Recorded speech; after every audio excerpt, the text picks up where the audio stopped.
Olá, boa noite. Me chamo Atílio. Sou de Teresina, no Piauí.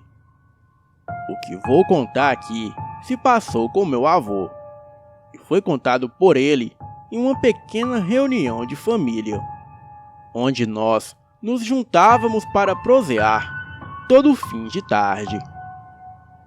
Pois bem, com o passar do dia e o cair da noite, todos se reúnem na sala para tomar aquele cafezinho quente. E o meu avô decidiu contar uma história que só ele, a minha avó e um comerciante sabiam o motivo do meu avô ter mudado do interior para a cidade. E eu estava ali atencioso para ouvir a sua história. O meu avô era e é até hoje muito querido por mim e por toda a minha família, é claro. Hoje ele vive conosco. Bem, entre a década de 70 e 80, os meus avós eram do interior do Piauí, uma cidadezinha chamada Alto Longar. Eles moravam no interior brabo e viviam da caça e da pesca. Como de costume, o meu avô me levava a maioria das vezes em suas pescas. Na época, já estávamos morando em Teresina, e eu ficava em suas costas enquanto ele jogava a rede de pesca. Eu tinha por volta de uns 5 anos de idade. Enquanto ele jogava a sua rede de pesca, eu me divertia muito. O meu avô era muito alto e gostava de usar o seu chapéu de couro e também o seu sombreiro. Hoje eu sou o mais baixo da família, com 1,80, mas era uma pessoa muito boa. Bem, vamos à história contada por ele, que deixou todos nós de orelhas em pé, inclusive eu. Ele conta que em uma bela tarde de sol, quando ainda morava em Alto Longar, no interior do Piauí, bem, nesse dia ele resolveu ir à cidade comprar alguns mantimentos para casa, pois os que tinham já estavam se acabando. O velho pegou seu cavalo, chamado pelo nome de Azulão. Também pegou seu chapéu de couro, o seu facão rabo de galo e 2 punhais que sempre levava consigo. E em seguida partiu mata adentro, pois para chegar até a estradinha de terra que levava até a cidade, tinha que atravessar uma mata. E nessa mata havia uma pequena trilha, onde dava para passar com um cavalo, moto ou bicicleta. Bem, já eram quase 3 horas da tarde, e o mercado era um pouco distante da vila, aonde ele morava. Durante o percurso, ele passaria em vários vilarejos, e no fim da tarde, o meu avô estava um pouco cansado da viagem, e decidiu dar uma parada em uma pequena vila e ir na casa do seu compadre, que era como um irmão para ele. Assim que chegou, foi logo tomando um café e pitando um cigarro, e a prosa não faltava. E com o cair da noite, o meu avô disse ao compadre: "Bem, compadre, a prosa tá boa, mas preciso ir." E o compadre pergunta: "Você vai aonde?" E o meu avô responde: "Vou à mercearia comprar mantimentos, pois os lá de casa já estão se acabando." E o seu compadre diz: "Mas homem, já está tarde e ainda tem muita estrada pela frente. Você não quer passar a noite aqui não? E ir amanhã cedo?" O meu avô, um homem muito cabeça dura, falou que ia assim mesmo. e o seu compadre lhe desejou boa sorte. O meu avô agradeceu e partiu. E por volta das 7 horas da noite, faltava pouco para o meu avô chegar na tal mercearia, antes de fechar. Porém, para chegar mais rápido ainda, ele tinha que atravessar uma mata muito fechada. O seu cavalo se recusava a entrar nessa mata. Então, ele deu um tranco e, relinchando, não obedecia os comandos do meu avô. O meu avô, com 50 anos nas costas, sentiu um arrepio percorrer por todo o seu corpo. E segundo ele, foi a primeira vez em sua vida que ele sentiu algo muito ruim. Era uma presença maligna e uma sensação de angústia, tudo junto. O meu avô tirou um dos seus punhais e colocou entre os dentes, pois sabia ele que chegava a hora de lutar por sua vida. E ainda em cima do cavalo, o velho fazia barulhos com a boca para que o cavalo seguisse pelo caminho. E não demorou muito para os matos começarem a se mexer, parecendo que estavam sendo agitados por uma forte ventania. Em seguida, um forte urro é ouvido de dentro da mata. O cavalo se assustou e, com um pinote, derrubou meu avô no chão. E em seguida saiu em disparada, deixando meu avô sozinho naquela escuridão. Meu avô ainda estava entonteado com a queda, porque o seu cavalo era enorme. Estava uma escuridão total. E o meu avô logo começou a sentir um fedor que nunca sentiu em toda a sua vida. Os seus olhos se adaptavam à escuridão, enquanto ele focava a sua visão na direção daquele cheiro de podre, mas nada via.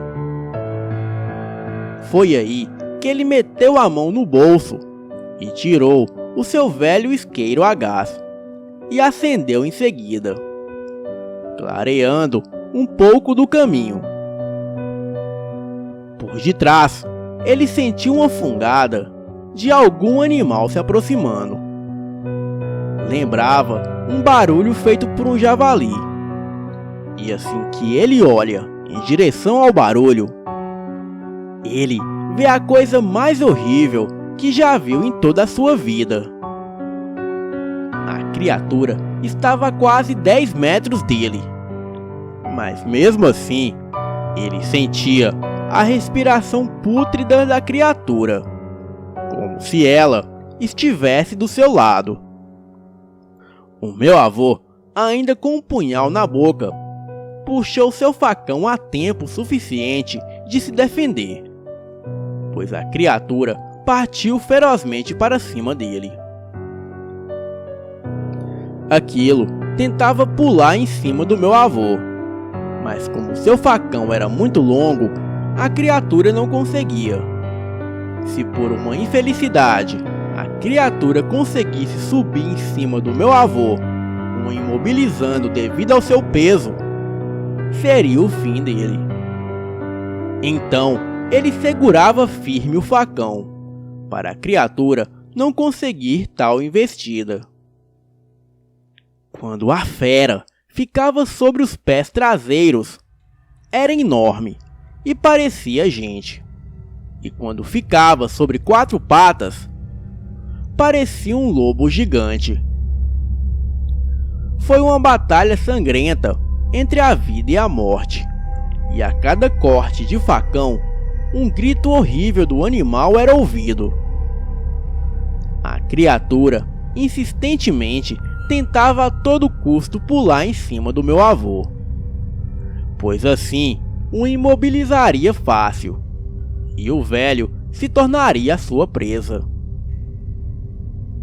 Depois de uns 20 minutos de luta, a criatura acabou desistindo e entrou na mata.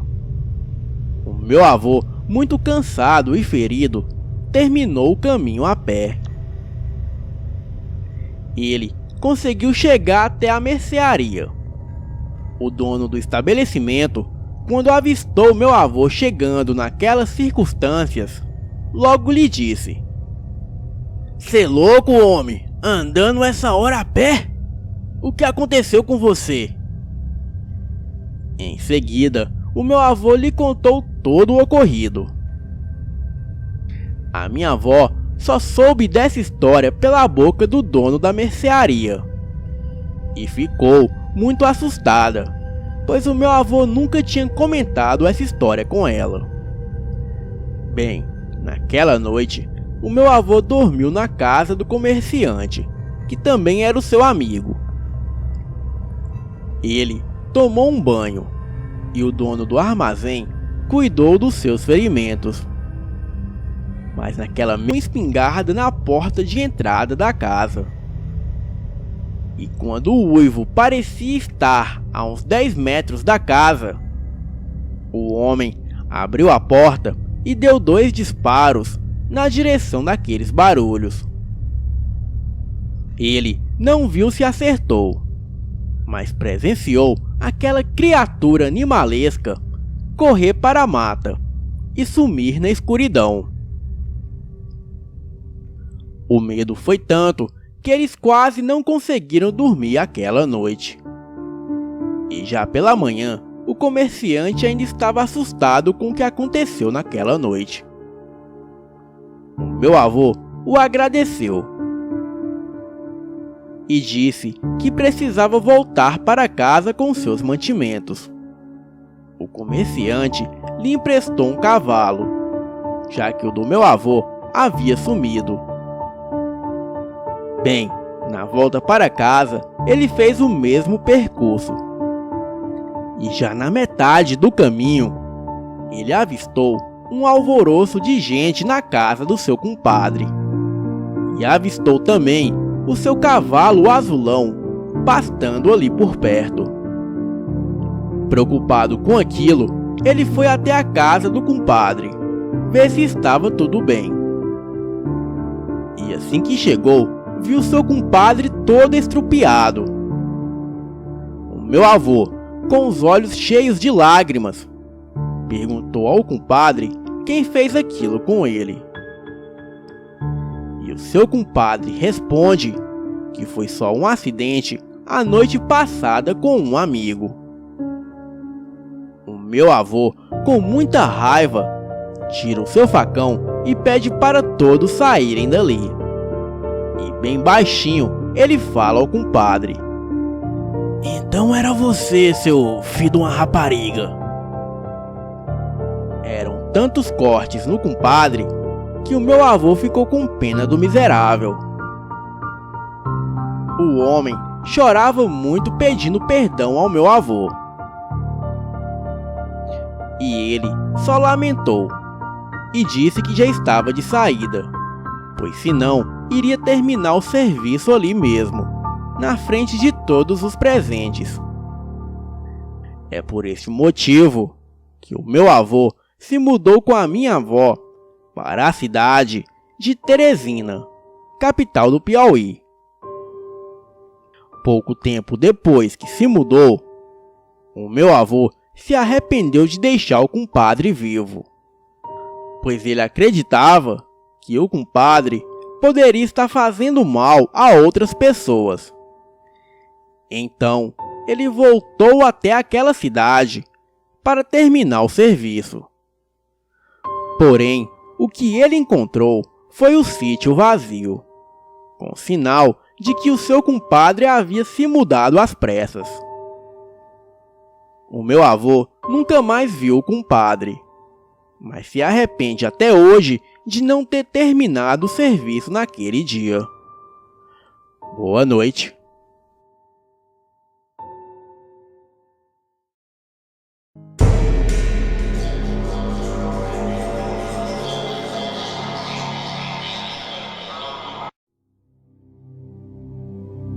Boa noite. Moro em uma cidade chamada Joetsushi, na província de Niigata, no Japão. Eu, na época, tinha apenas 20 anos e trabalhava em uma fábrica de peças para motocicletas. O apartamento que eu morava ficava a 50 minutos de carro, bem nas montanhas, sendo um lugar bem interior. A população na localidade é de idade bem avançada, com poucos jovens. Eu morava sozinho. E logo mais, um amigo viria a dividir o apartamento e as despesas comigo. Pois morar naquela região em 2 pessoas sai muito mais em conta. Bom, o primeiro fenômeno sobrenatural que aconteceu foi em um dia que cheguei do trabalho e tomei um banho. Fiz uma comida rápida e logo liguei para o amigo que viria morar comigo. Conversamos pelo período de 1 hora sobre várias coisas, quanto era o salário, quanto era o aluguel, etc. Enquanto conversávamos pelo telefone, escutei um barulho de criança correndo no apartamento de cima, no 2º andar. Eu não liguei, pois crianças gostam de brincar. Mas isso era por volta de 9 da noite, bem no momento do toque de silêncio que tem aqui no Japão. E deste horário em diante, ninguém faz barulho à toa, pois aqui o pessoal é bem rigoroso com isso. Mas assim que deu 11 da noite, o barulho continuou em um ritmo menor. E depois, quando fui dormir, era 11h30 e o barulho acabou, ficando apenas um silêncio absoluto. Então me levantei e fui fumar um cigarro. E fiquei pensativo, imaginmente para o apartamento do 2º andar, pois havia um barulho de criança me incomodando. E sugeri então que eu e essa família do 2º andar trocássemos de apartamento. Mas o responsável da empreiteira me olhou sério e balançando a cabeça me disse: "Você está enganado, ninguém se mudou. O apartamento está vazio." Aquilo foi um choque para mim. Quando fui embora, estava com um pouco de medo. E chegando lá, ao observar a janela do apartamento do 2º andar, eu vi que realmente o apartamento estava sem luz.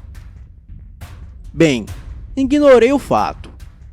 Tomei um banho, jantei e, como sempre, fui assistir TV. Às 9 da noite, começaram os passos no andar de cima novamente. Me assustei e saí logo para ver o apartamento do 2º andar. E lá estava sem luz, totalmente escuro.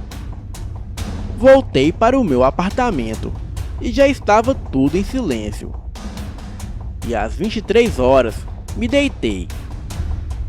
Eu estava com um pouco de medo e não conseguia dormir. Me virava de um lado para o outro, até que fiquei em um desses momentos de estar acordado e quase dormindo. Mas ao mesmo tempo estava ciente do que se passava ao meu redor. E foi aí que o meu corpo travou. Me deu um kanashibari, que em japonês é quando o corpo fica imobilizado, travado ao dormir, e que muitos chamam de paralisia do sono. Eu fiquei dominado pelo medo. E nisso, escutei um sussurro no meu ouvido. Era uma voz de criança dizendo: "Desculpe, eu apenas queria brincar." E quando aquela paralisia terminou, acabei adormecendo. Ao amanhecer, eu me desperto com o barulho de algo se quebrando. Ao observar na mesa da cozinha, vi copos estilhaçados. Aquilo era algo inacreditável, pois mesmo se os copos estivessem caído, eles não teriam se estilhaçados daquela forma. Bem, com muito medo, eu fui trabalhar e avisei o responsável que mudaria naquele mesmo dia para outro apartamento na cidade. Pois daquele dia eu nada mais soube ou quis saber sobre aquela experiência sobrenatural. Boa noite.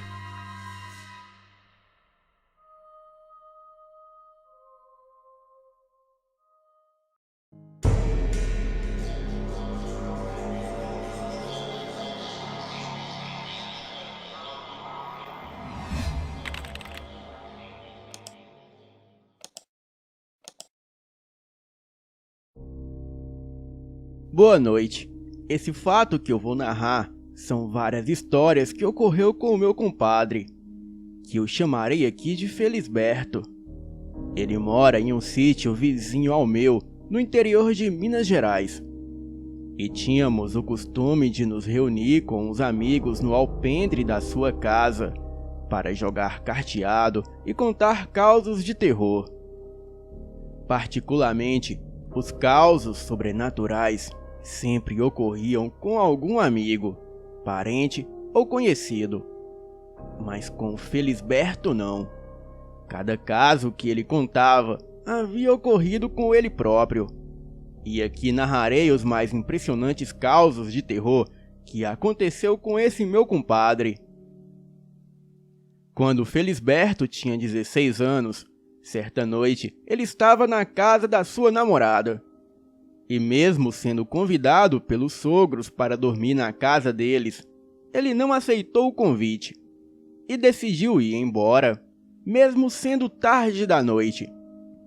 Para voltar para casa, o rapaz teria que passar por uma estrada sinistra que tem aqui perto, a qual fazia divisa com o riacho, onde muitos cadáveres de escravos assassinados por seus patrões foram despejados ali na antiguidade. E todos diziam que era um percurso amaldiçoado. Então, Felisberto estava indo embora. A lua estava cheia no céu e iluminava boa parte do caminho. E num certo trecho do caminho, o moço avistou um senhor negro que estava parado. E então o deu boa noite. Mas o senhor permaneceu calado. Felisberto continuou a sua caminhada e percebeu que estava sendo seguido pelo senhor, mas não ficou com medo e continuou seguindo. E quando o jovem chega ao fim da estrada dita macabra, ele ouve aquele misterioso senhor dizer: "Pronto, agora você está a salvo."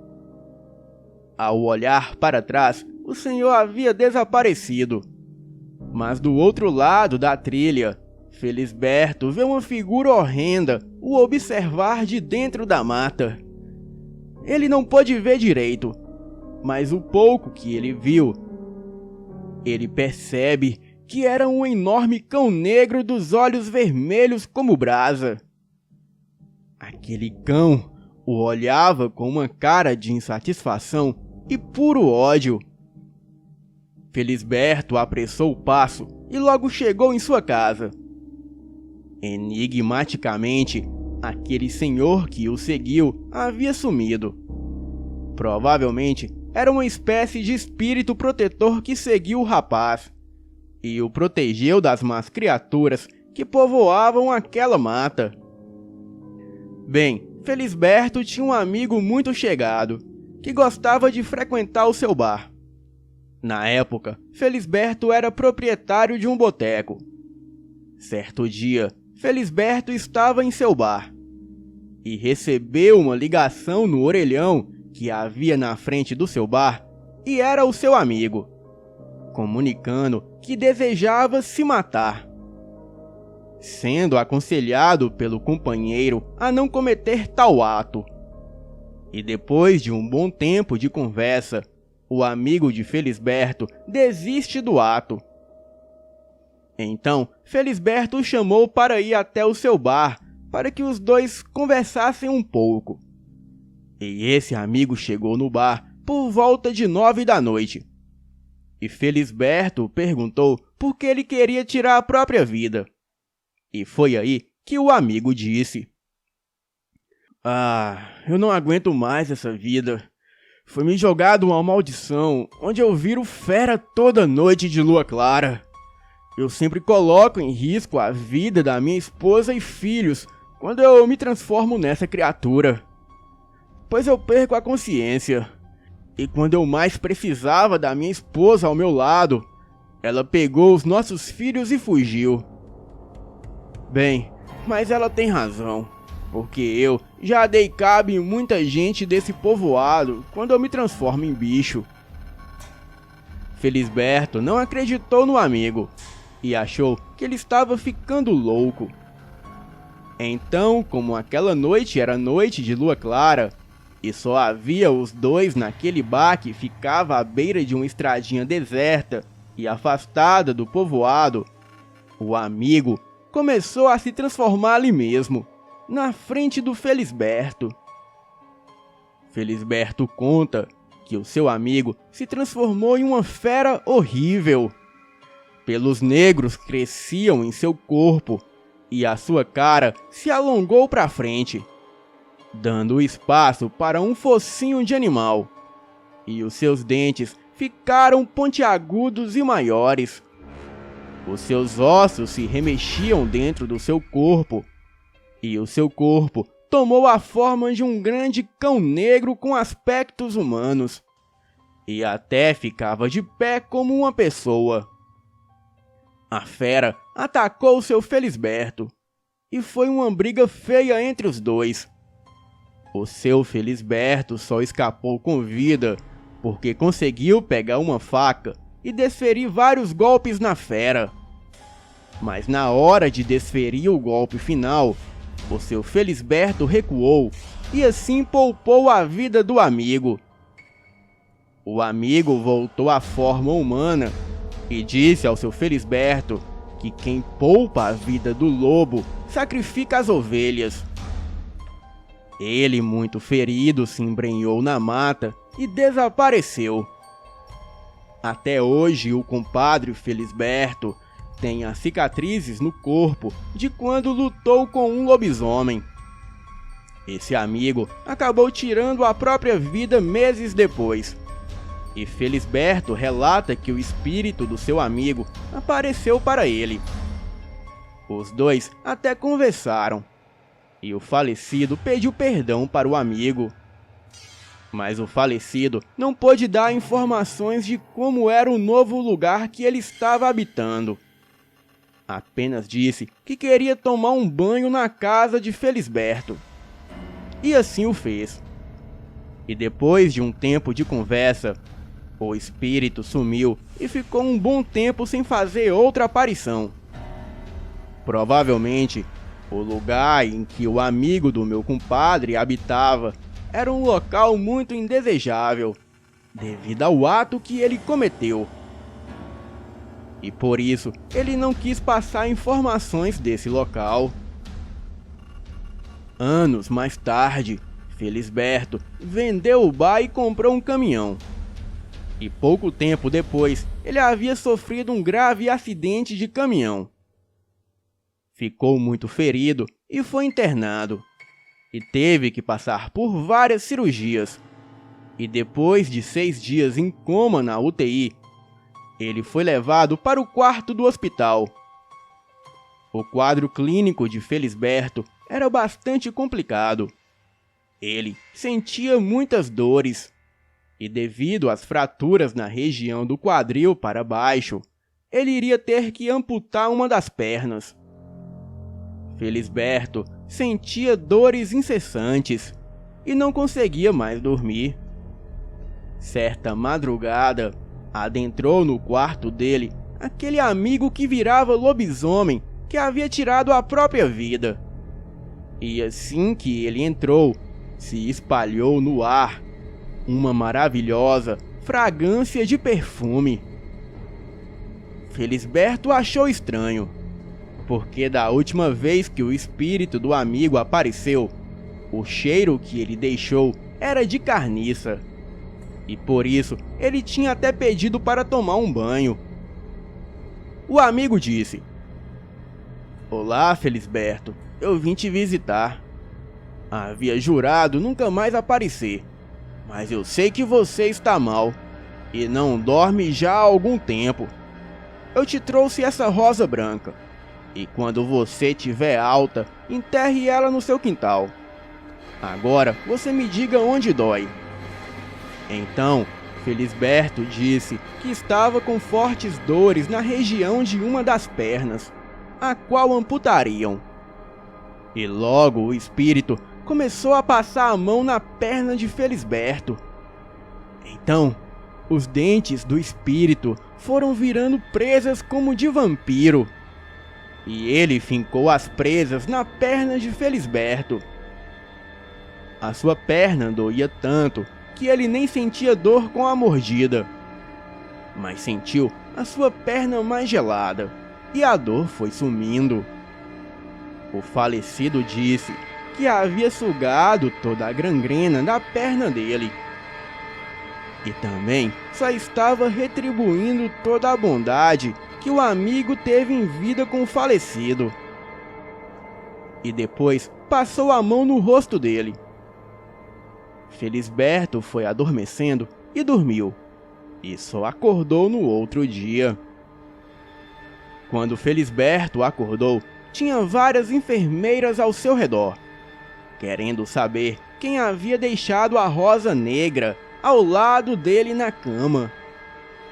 Felisberto relatou que a rosa era branca e não negra, e que foi o seu amigo que a havia deixado. Mas aí, ele logo raciocinou que a rosa assumiu um aspecto negro porque o seu amigo havia drenado toda a putrefação da sua perna para a rosa branca, e por isso ela se tornou negra. Todos do hospital disseram que ninguém entrou no quarto dele, e nenhuma pessoa viu este amigo. Todo mundo do hospital ficou intrigado com o caso, e mais ainda, porque a perna que Felisberto necessitava amputar estava curada, e não foi mais preciso fazer a amputação. E atribuíram a este caso um milagre divino. Depois de alguns dias, Felisberto teve alta. Então, ao sair do hospital, ele levou a rosa negra e a enterrou no seu quintal. E todo ano ela florescia com lindas flores brancas, que cobriam todo o jardim. E o seu perfume era um aroma maravilhoso. Felisberto usava essas rosas para benzer as pessoas, e também para curá-las de enfermidades. E muitos relatavam que após o benzimento, a rosa branca sempre assumia outra cor, às vezes roxo, marrom ou até mesmo negra. Boa noite.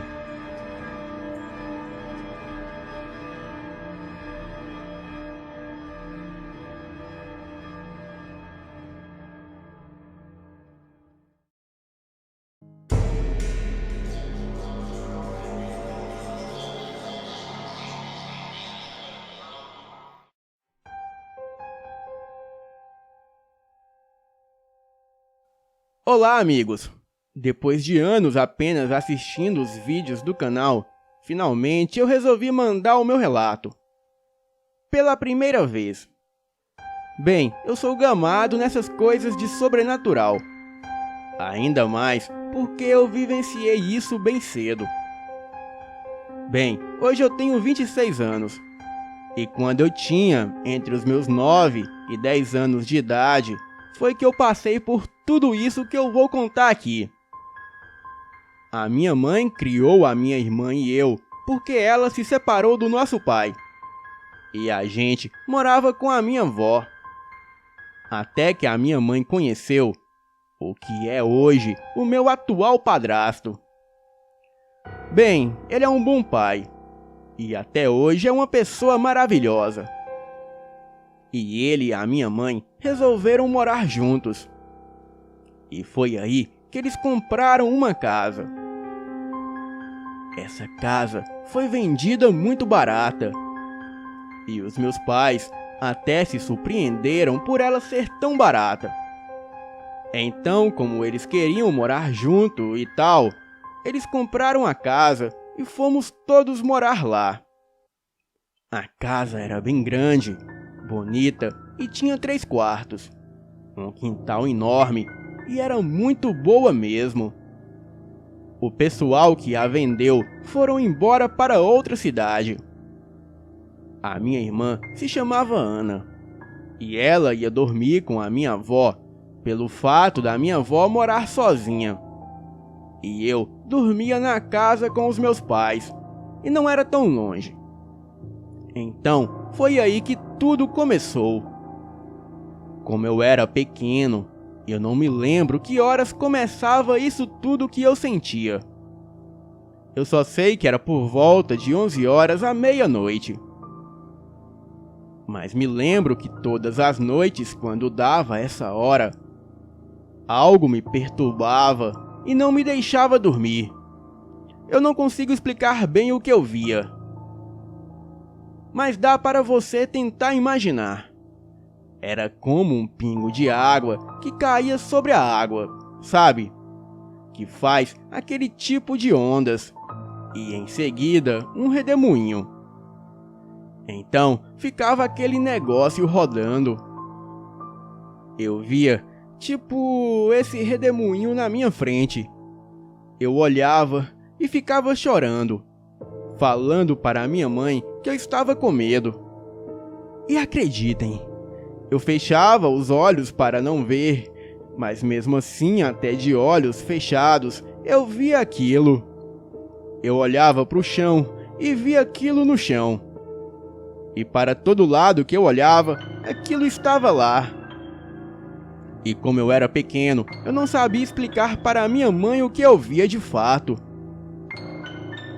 E quando eu fechava os meus olhos, eu via tudo escuro. Mas mesmo assim, aquele negócio rodando tipo um redemoinho e pingando água continuava nas minhas vistas. E isso ocorreu todas as noites. Às vezes, eu estava dormindo e acordava a essa hora, com essa perturbação. Até que eu comecei a dormir junto com os meus pais na cama. Às vezes eu estava dormindo e acordava a essa hora, com essa perturbação. Até que comecei a dormir junto com os meus pais na cama. E isso foi só o começo. A minha mãe disse que eu estava dormindo lá com ela, e foi quando ela começou a ficar toda dormente. O corpo inteiro formigava. Ela disse que estava meio que dormindo e meio que acordada, quando viu uma mulher falando para ela deixar a casa dela e ir embora dali o mais rápido possível. A minha mãe acordou toda dormente, me pegou nos braços com o lençol e tudo e foi correndo comigo para a casa da minha avó, para dormirmos lá. Bem, e até chovendo estava aquela noite. E eu me lembro como se fosse hoje, ela correndo comigo na chuva. Bem, eu ainda não falei do meu padrasto. Ele é muito bom, um amor de pai. Só que tipo, ele já mexeu com esses negócios de magia negra, sabe? E ele até fazia trabalhos para ajudar as pessoas. E ele disse que não tinha medo. E com assombração ou não, ele iria ficar na casa. O meu pai já tinha visto essas coisas, mas ele não tinha medo de nada. No outro dia, ele estava conversando com a minha mãe e eu estava escondido escutando. Ele disse que depois que a gente saiu para a casa da minha avó, uma mulher sentou na cama e falou com ele. Essa cama é boazinha, né? Confortável. O meu pai então disse: sim, é muito boa, mas é minha. E essa casa também é minha, e é para você ir embora agora. E a mulher se recusou a ir embora. Então o meu pai acendeu umas velas e começou a fazer uma reza. E aquela mulher acabou indo embora. Bem, lembram que eu disse que a casa tinha 3 quartos? Então, um desses quartos era cheio de imagens e velas, pois o meu pai fazia uns trabalhos ali. Bem, eu chamo ele de pai, mas não esqueçam que ele é o meu padrasto. Então, às vezes eu e a minha irmã entrávamos nesse quarto para olhar as coisas. E tinha tanta imagem que dava até medo. A minha mãe havia voltado para casa, mas as coisas continuaram a acontecer. Teve uma certa noite que eu nunca vou esquecer. Eu estava dormindo e acordei com os barulhos de passos pela casa. E não eram passos lentos não. Eram passos que faziam barulhos. E aquilo arrodeou a minha rede e foi pro quarto. Bem, eu acordei e pensei que os meus pais estavam acordados. Então, eu iria aproveitar para ir no banheiro, pois estava muito apertado. Porém, eu não tinha coragem de andar na casa sozinho à noite. E como os meus pais estavam acordados andando pela casa, eu aproveitaria a oportunidade para ir até o banheiro. O nosso banheiro ficava no fundo do quintal. E o banheiro era tipo uma casinha de palha. E como eu escutei os passos e tudo mais pela casa, eu fui até lá. Bem, e assim que eu voltei, eu fui até o quarto dos meus pais. E acreditem, não havia ninguém na casa. Somente eu, sozinho ali de madrugada. Aí lembrei que os meus pais tinham ido para o mercado, pois como eles vendiam verduras de madrugada na feira, era muito costume eles saírem à noite. Então, eu corri para a minha rede e me cobri dos pés à cabeça. E mesmo coberto, eu continuava escutando os passos pelo quarto. E aqueles passos entravam de quarto em quarto. E no quarto ao lado do meu havia o meu balde de brinquedos. E eu escutei aquela assombração mexendo nos meus brinquedos. Bem, eu já estava chorando de medo, pois eram passos reais de uma pessoa dentro da casa. E vocês podem imaginar uns passos batendo com o pé no chão com força. Eu comecei a rezar e pedi para Deus me ajudar. Então, enquanto eu rezava, a minha mãe logo chegou. Bem, acabou que a gente fez a mesma coisa que os antigos donos da casa fizeram. A gente vendeu a casa por uma mixaria e fomos embora dali. E nos mudamos no meio da noite, pois aconteceu de tudo naquela casa, que contarei num próximo relato. Mas certo dia, a minha irmã até escutou uma voz grossa chamando ela de dentro do quarto que tinha aquelas imagens. E outra vez eu e ela estávamos na porta da cozinha, só olhando a cerca do nosso quintal. A nossa cerca era toda de madeira. Então eu comecei a ver uma das madeiras se mexendo, de um lado para o outro. E a madeira estava tipo dançando. Eu perguntei se a minha irmã via aquilo. E no começo ela não estava vendo nada. Mas quando ela viu, ela correu para dentro de casa. Ela disse que viu direitinho a madeira se mexendo. E certa vez, a minha mãe viu uma mão segurando a cerca, tipo agarrado à cerca. Ela viu e falou para o meu pai: "Olha, fulano, tem uma mão de boneca ali." E ela foi até lá e a mão desapareceu. Então, a minha mãe tomou um grande susto. E os nossos dias naquela casa se tornaram um inferno, pois tínhamos paralisia do sono todas as noites e começamos a ficar doentes direto. E todos ali só viviam doentes, e ninguém mais tinha sossego naquela casa. Até que um dia ocorreu o estopim de toda a história.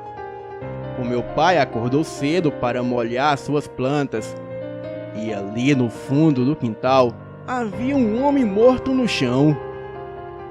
E aquilo foi um susto para toda a família. No começo, o meu pai foi acusado de ter feito algo, mas os exames mostraram que foi overdose. Mas o cara morrer logo no nosso quintal, aquilo foi muito estranho. Disseram que ele estava indo roubar e caiu ali morto. Mas graças a Deus, o meu pai foi absolvido das acusações. E mesmo assim, aconteceu muita coisa depois que esse homem morreu lá.